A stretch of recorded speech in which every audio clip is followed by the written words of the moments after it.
हाय दोस्तों, मैं दीपक सर आप सभी के बीच क्लास 12th के लिए क्वेश्चन बैंक 2011 का सॉल्यूशन लेकर आ गया हूँ। ऑब्जेक्टिव क्वेश्चन का, फिजिक्स सब्जेक्ट का। ठीक है, तो चलिए स्टार्ट करते हैं। क्वेश्चन नंबर 1 का सॉल्यूशन देखते हैं। तो देखिए यहाँ पे क्वेश्चन नंबर 1 क्या कहा गया है उसको देखते हैं। तो देखिए क्वेश्चन नंबर 1 क्या कहा गया है कि n अपवर्तनांक वाले शीशे की पट्टी में पथ की लंबाई t का समतुल्यांक निर्वात में डॉट पथ की लंबाई है। तो देखिए दोस्तों, अगर n अपवर्तनांक कहे चाहे म्यू अपवर्तनांक कहे, ठीक है, n या म्यू कुछ भी कह सकता है। तो n अपवर्तनांक वाले शीशे की पट्टी में तो पथ की लंबाई अगर निकालनी हो तो देखिए यहाँ पे n या यहाँ पे म्यू अपवर्तनांक बोला जा सकता है। ठीक है, तो शीशे की पट्टी में पथ की लंबाई t के समतुल्यांक पूछा जाएगा निर्वात में। तो यहाँ पे t का क्या हो जाएगा, समतुल्यांक निर्वात में क्या हो जाता है, nt हो जाता है। और यहाँ पे अगर म्यू बोलेगा तो म्यू t हो जाएगा। ठीक है, चलते हैं नेक्स्ट क्वेश्चन की ओर। स्थिर विद्युत क्षेत्र में होता है। तो क्या होता है, स्थिर विद्युत क्षेत्र जो होता है दोस्तों संरक्षी होता है, याद रखिएगा। ओके, अगला क्वेश्चन देखिए। 1 कूलम आवेश बराबर ESU इलेक्ट्रोस्टैटिक यूनिट का मान कितना होता है। तो देखिए इलेक्ट्रोस्टैटिक यूनिट में पूछा जा रहा है, तो इसका आंसर हो जाएगा दोस्तों कितना, 3 × 10⁹ यही अगर एक इलेक्ट्रोस्टैटिक यूनिट बराबर कितना कूलम होता, अगर ऐसे पूछता तो इधर ये अगर मान हम यहाँ पे लिखते हैं 3 × 10⁹, तो यहाँ पे अगर एक इलेक्ट्रोस्टैटिक यूनिट पूछता मान यहाँ पे, तो हम क्या करते, इसको ऐसे ही छोड़ के इसको उधर लेकर जाते। ठीक है, तो उधर लेकर जाते तो क्या हो जाता, उधर जाता तो 1/3 और × 10⁻, ये नीचे यहाँ बटा में लिखते हैं हम, तो ये नीचे से ऊपर जाता तो क्या होता, इन्वर्स में हो जाता, यानी इतना हम बोलते। ठीक है, इतना कूलम बोलते। ओके, तो ये भी ऑब्जेक्टिव में याद रखिएगा कि अगर एक इलेक्ट्रोस्टैटिक यूनिट बराबर पूछेगा कितना कूलम, तो 1/3 × 10⁻⁹ कूलम। ठीक है, इतना बोलिएगा। अगर यही 1 कूलम आवेश बराबर पूछेगा तो 3 × 10⁹ इलेक्ट्रोस्टैटिक यूनिट होगा। ठीक है, तो अगला सवाल देखते हैं अब। तो ये देखिए क्वेश्चन नंबर हम लोग 4 का सॉल्यूशन देखेंगे। इलेक्ट्रॉन का विशिष्ट आवेश होता है। इलेक्ट्रॉन का विशिष्ट आवेश निकालने के लिए देखिए सूत्र बताया गया है कि कूलम बटे, यानी कि यहाँ पे आवेश बटे द्रव्यमान होता है। आवेश बटे द्रव्यमान जो होता है विशिष्ट आवेश होता है। ठीक है, इलेक्ट्रॉन का विशिष्ट आवेश बराबर होता है आवेश बटे द्रव्यमान। तो आवेश का मान कितना होता है देखिए हमने लिख दिया, और द्रव्यमान का मान जितना होता है हमने लिख दिया। अगर इस दोनों को अगर सॉल्व करिएगा, ये नीचे से ऊपर ले जाइएगा इसको 10⁻31 ऊपर जाएगा तो इसमें प्लस हो जाएगा, घट जाएगा 31 में से 19। ठीक है, तो यहाँ पे 31 में से यहाँ पे 19 घट जाएगा, तो बच जाएगा कितना भाई, ये उतना चल। और इसका जब सॉल्यूशन कीजिएगा ना, तो इसका सॉल्यूशन कीजिएगा तो 1.8 × 10⁻⁻11 कूलम प्रति kg आंसर आ जाएगा। ठीक है, इसको आप सॉल्व कर लीजिएगा, तो इसका आंसर हो जाएगा आपका ऑप्शन नंबर ए। ओके,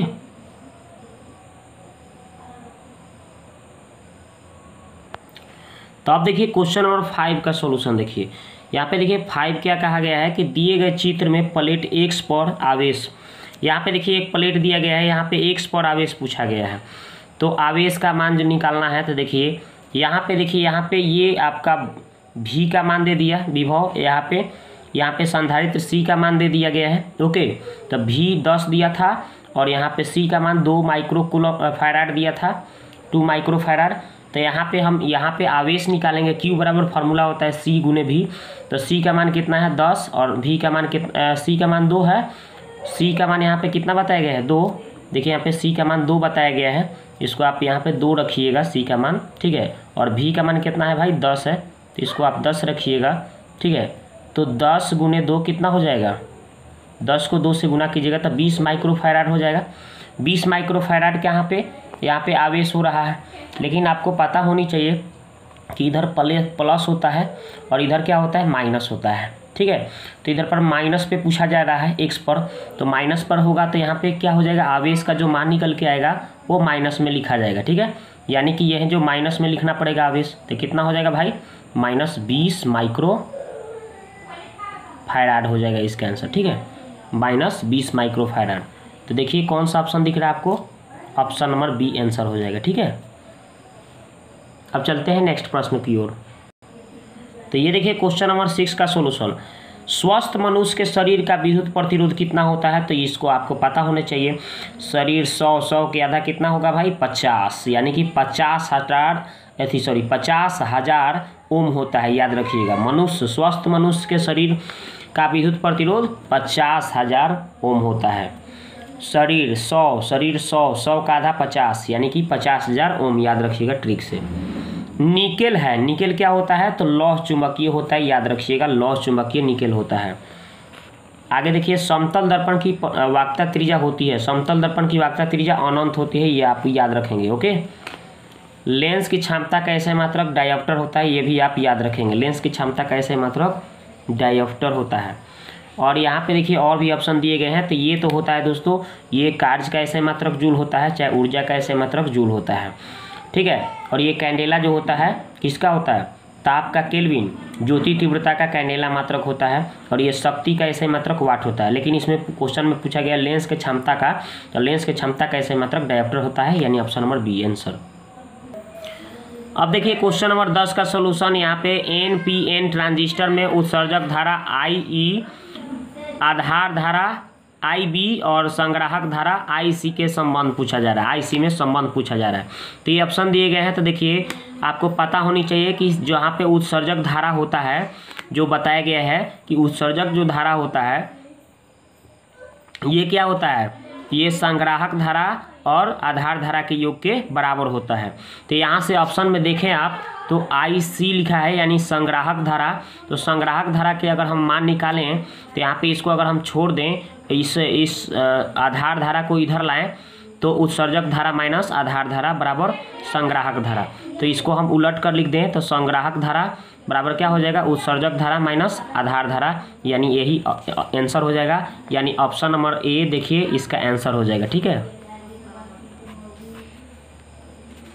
अगला सवाल देखिए, मनुष्य के आँख की रेटिना पर बना होता है। देखिए ये 16 नंबर से क्वेश्चन जो दोस्तों है, यहाँ पे पहले जो क्वेश्चन आता था, जैसे कि ये हमने 2011 का सॉल्यूशन हम बता रहे हैं, उस टाइम कुछ सवाल ऐसे रहते थे कि जिसमें ऑप्शन में एक से ज़्यादा आंसर सही होते थे। ठीक है, तो देखिए इसमें एक से ज़्यादा आंसर सही हो सकता है, लेकिन अब जो आपका सिलेबस है उसमें मल्टीपल चॉइस कर दिया गया है, मतलब 4 ऑप्शन में से एक ही आंसर सही हो सकता है। ठीक है, लेकिन पहले जो था एक से ज़्यादा भी सही हो सकते थे, वैसे भी प्रश्न आते थे, जो आपके सामने हम ये 16 नंबर लेकर आए हैं। देखिए यहाँ पे मनुष्य के आँख की रेटिना पर बना प्रतिबिंब कैसा होता है, तो उल्टा होता है और वास्तविक होता है, उल्टा वास्तविक, यानी ऑप्शन नंबर बी भी सही है, डी भी सही है। ठीक है, 17 नंबर देखिए, लेजर किरण में एक फोटोन दूसरे फोटोन को उत्सर्जन के लिए प्रेरित करता है तो दोनों फोटोन होती है। तो दोनों फोटोन क्या होगा भाई, तो समान भी होता है और मतलब समान ऊर्जा होता है और उसका दिशा भी समान होता है, यानी कि इसका 2 ऑप्शन दोनों सही है, ए और बी दोनों सही हो जाएगा। ठीक है, कि यानी कि समान ऊर्जा होगा और समान दिशा हो जाएगा जब एक फोटोन दूसरे फोटोन के उत्सर्जन के लिए प्रेरित करता है। ठीक है, तो दोनों फोटोन होती है, तो समान ऊर्जा समान दिशा। 18 नंबर क्वेश्चन देखिए, इनमें से कौन सी राशि या राशि अदिश है। अदिश की बात कीजिएगा तो आवेश भी अदिश राशि होता है, धारिता भी अदिश होता है और विभव भी अदिश होता है। केवल ये जो विद्युत तीव्रता है ये सदिश होता है, क्योंकि इसमें दिशा पाया जाता है। ठीक है, इसमें 3 ठो आंसर सही है। ठीक है ना, इसके बाद जो दोस्तों था कथन वाला सवाल था, जो अब नहीं आता है। अब आगे इसके बाद 23 नंबर में ऑब्जेक्टिव क्वेश्चन दिया गया था। तो देखिए इसमें देखिए, तो यहाँ ये जैसे एक कांच की सिल्ली है जिसमें यहाँ पे कांच है और ये बाहर जो है हवा है। तो इसमें बताया गया था कि हवा से कांच में, यानी कि यहाँ पे देखिए बीरल से सघन में जा रहा है, तो आई जो है क्या, आई यहाँ पे देख रहे हैं, तो ये आई जो है आपका आर की ओर,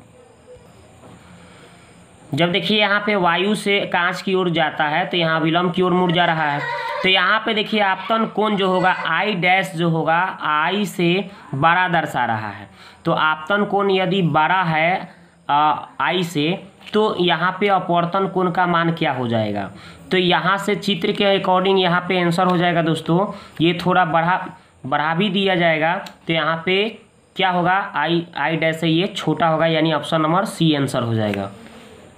यदि आपतन कोण आई 2i से बड़ा हो तो अपवर्तन कोण का क्या होगा, अपवर्तन कोण का मान क्या होगा।